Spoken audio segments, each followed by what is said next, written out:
핸드폰 사용이 정자에 부정적인 영향을 미친다. 정자 농도도 감소하고 운동성도 감소하는 자전거를 많이 타면 전립선 암에 걸린다. 이게 사실 같아요? 관련이 있죠.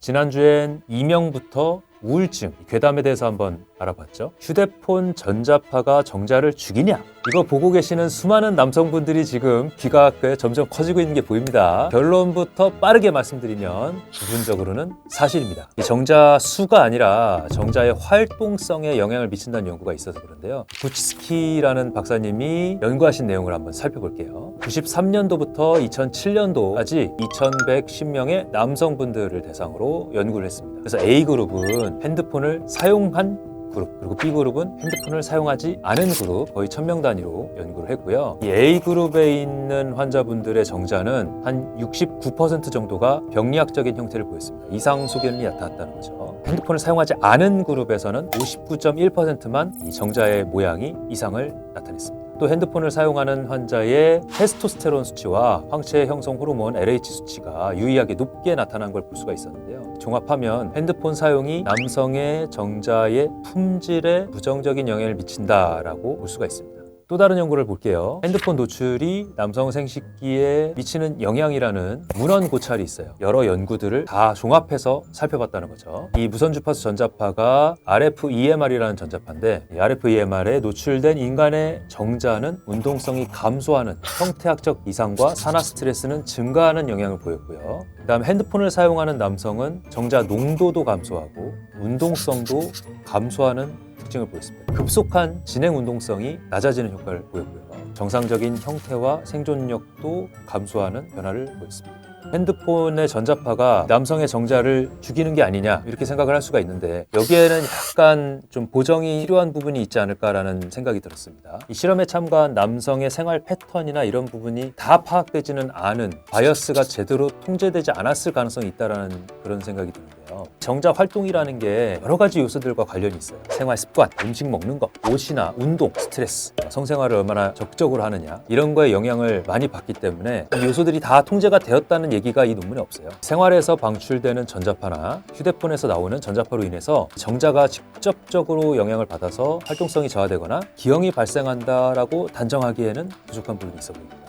오히려 이 전파라는 건 파장이기 때문에 거리에 따라서 급격하게 감소하는 그런 특징이 있어요. 전자파가 나타나는 그런 기기와는 최소한 30cm 정도는 떨어지는 게 중요하다고 볼 수가 있고요. 주머니에 네. 휴대폰을 넣어놓잖아요. 네. 뼈를 통해서 전자파가 거기로 올 수가 있나요? 엉덩이 쪽에 닿아 있으면 대둔근, 중둔근을 통과하고 골반뼈를 통과해야 되니까 아무래도 조금 생식기랑 거리가 조금 더 생기는 효과가 있을지 모르겠는데, 거리로 보면 비슷하잖아요. 크게 효과가 없다고 봅니다. 콘크리트도 다 통과하는 게 전파인데 우리 뭐 이 뼈 갖고 통과 안 되겠어요?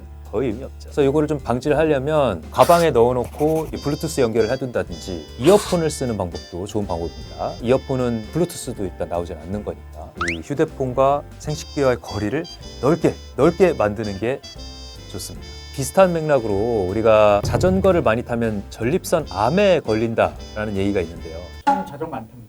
아, PD님은 자전거 안 타세요? 아, 자전거 많이 타셔야죠. 운동을 해야 될 거 아닙니까? 너무 힘들어가지고 자전거가. 그러면 자전거는 전립선이랑 상관이 없는.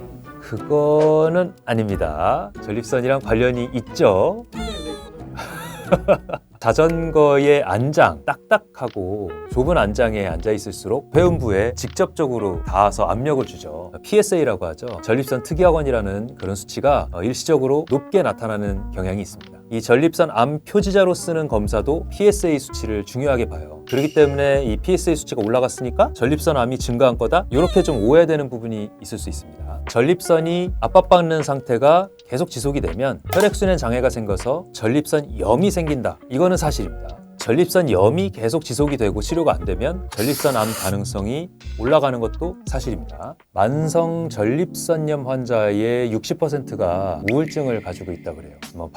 발기부전이라든지 성욕 감소, 활동성이 감소하면서 생기는 문제, 삶의 질에 큰 영향을 미치는 문제라고 볼 수가 있겠죠. 최근 이루어진 연구에서는 오히려 이 정자수 감소와 고환 주변의 온도가 훨씬 의미가 있다라고 밝혀진 바 있습니다. 그래서 고환 주변의 온도를 낮춰줘야 돼요. 고환 자체가 이렇게 주머니처럼 생긴 이유가 우리 몸에 있는 체온과 최대한 떨어지기 위해서잖아요. 옷도 과열 방지를 위해서 헐렁한 반바지를 착용하는 게 보안의 기능이랑 이 전립선의 기능에는 도움이 되고요. 생식기 쪽이 저리거나 붓기가 발생했을 때는 휴식을 취해줘야 됩니다. 계속 오랜 기간 타는 거는 악영향을 미칠 수 있다는 거죠. 실제 연구에서도 8시간 이상 탈 때는 전립선염 악화에 영향을 미친다고 되어 있습니다. 전립선 보호 안장이 있어요. 가운데 이렇게 볼록 파여 있는 그런 안장 얘기하는 거죠. 이런 것들을 사용하는 방법. 하지만 이 자전거를 타는 것 자체가 쉴보단 득이 많은 운동이기 때문에 자전거를 타는 거를 막을 필요는 없고 안전하게 타는 쪽으로 권하고 싶습니다. 그래서 결론, 자전거를 오래 타면 전립선염의 위험도가 증가한다. 이거는 팩트. 전립선염이 지속이 되면, 치료가 제대로 안 되면 전립선암 위험도도 증가한다. 이것도 팩트. 운동을 열심히 했을 때 생기는 긍정적인 부분이 있으면 혈류가 증가되고 순환이 증가가 되고 체온도 상승을 해서 전신적인 암 위험도도 감소하는 것도 팩트. 하지만 자전거를 오래 탄다 그래서 PSA 수치가 올라가는 것 자체가 암을 일으킨다라고 보기에는 직접적인 연관성은 없는 걸로 되어 있습니다. 진짜 유명한 괴담 하나가 있거든요. 문을 닫고 선풍기를 쐬고 자면 죽는다라는 말 있잖아요. 이거는 진짜 죽나요? 엄청 유명한 괴담이죠. 대표적인 도시 괴담 아닙니까? 이게 사실 같아요? 저는 사실이 아닌 것 같아요. 제가 맨날 하거든요. 선풍기만으로 사람이 죽는다는 거는 불가능이죠. 과학적으로. 신문 기사나 심지어는 이제 90년대, 2000년대 TV 뉴스에도 이 괴담이 나와요. 그냥 선풍기라는 거는 모터를 돌려가지고 바람을 일으켜서 공기 순환을 만드는 그런 기계인데 이것 때문에 산소 농도가 부족해서 사망한다? 저체온증이 생겨서 사망한다? 글쎄. 뭐 예를 들면 에어컨을 세게 실수로 틀거나 아니면 냉동고에 들어가 있어 체온이 떨어지거나 이러면 당연히 냉방병이라든지 아니면 저체온증 이런 가능성이 있지만 선풍기 바람 가지고는 그럴 수가 없죠. 여름에 침실에서 의문사하는 경우의 대부분은 기온 자체의 영향을 받아서 그렇거나 지병으로 인한 사망, 심근경색이라든지 이런 것들이 있는 게 아마 대부분의 원인일 겁니다. 경찰 조사를 갔을 때 사람이 죽었다. 방에 선풍기가 켜있네? 그러니까 선풍기를 쐬다 죽었다. 뭐 이런 식으로 인과관계가 만들어진 게 아닌가 싶어요. 수면 시에 밤새 선풍기를 트는 거 사실 뭐 건강에 좋지 않은 면이 있어요. 어떤 면이냐면 선풍기 날개에 맨날 세척을 하고 쓰면 좋겠지만 그렇지 않기 때문에 먼지 입자들이 쌓이잖아요. 선풍기를 다시 틀게 되면 공기를 순환을 시키는 거니까 선풍기에서 빠져나와서 이렇게 돌거든요. 그러면서 우리 몸에 콧구멍이라든지 이런 데 들어가게 되고 또 피부를 건조하게 만드는 부분도 있고 이래서 감기에 더 잘 걸리는 효과도 있습니다. 특히 얼굴에다 틀어놓고 자면 몸이 뻐근하거나 감기에 걸려 있거나 근육이 막 바람 때문에 수축을 하고 있어가지고 힘들거나 이런 부분이 있을 거예요. 선풍기에서 나타나는 진동과 떨림도 이 숙면을 방해하는 무시 못할 요소가 됩니다. 더운 여름날에 선풍기를 잘 쓰려면 어떻게 해야 되느냐? 선풍기를 회전으로 쓰거나 얼굴로 쐬는 거는 좀 피해야 돼요. 다리 쪽으로 쐬면 그나마 영향이 적습니다. 과열되지 않도록 미리 시간을 좀 정해놓고 타이머를 돌려놓고 쓰는 게 좋고요. 더운 이 초저녁에만 에어컨 약하게와 선풍기 약하게를 같이 틀어서 양쪽의 선순환으로 온도를 낮추고 새벽에는 좀 온도가 떨어지니까 자동으로 끄는 세팅을 해놓고 자는 게 제일 효과적입니다. 에어컨이나 네. 선풍기가 아예 없는 분들도 있을 거예요. 분명히. 그럴 수 있죠. 그분들은 어떻게 해야 돼요? 시원하게.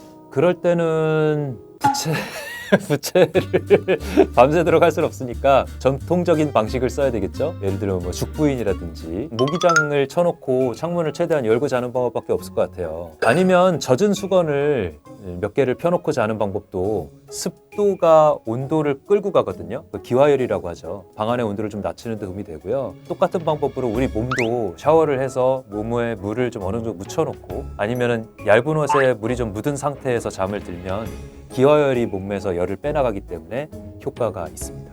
덜 마른 빨래를 입고 자도 되겠네요. 그것도 도움되죠. 물론 불쾌감이 올라갈 수는 있다는 단점은 있습니다. 여러 가지 괴담에 대해서 얘기를 나눠봤는데요. 출처를 알 수 없는 건강 루머들 진짜 많아요. 제대로 된 건강관리는 제대로 된 지식에서 나온다. 모든 사람들의 건강을 이롭게 하는 우리 유튜브 약과가 될 때까지 다음 시간에 다시 만나요. 로드 팬티 많잖아요. 타이트한 팬티. 헐렁한 드럼프 팬티를 입으면 헐렁헐렁 하면은 쓸릴 거 아니에요. 계속 땀에 젖고 이러면서 쓸릴 테니까 그걸 방지하기 위해서 타이트한 걸 입는 건데 보안 자체만을 위해서는 헐렁한 게 도움이 되지만 땀띠, 쓸림 이런 거를 또 막지 못하는 옷을 입고 오래 자전거를 탈 수는 없겠죠. 피부냐, 뭔가의 질이냐에 따른 거예요. PD님은 어떤 걸 고르시겠습니까? 정자를 따르겠습니다. 아, 정자를 따르시겠습니까? 보호하셔야 되는군요. 그러고 보니까 중년 남성은 그게 그렇게 중요하지 않아서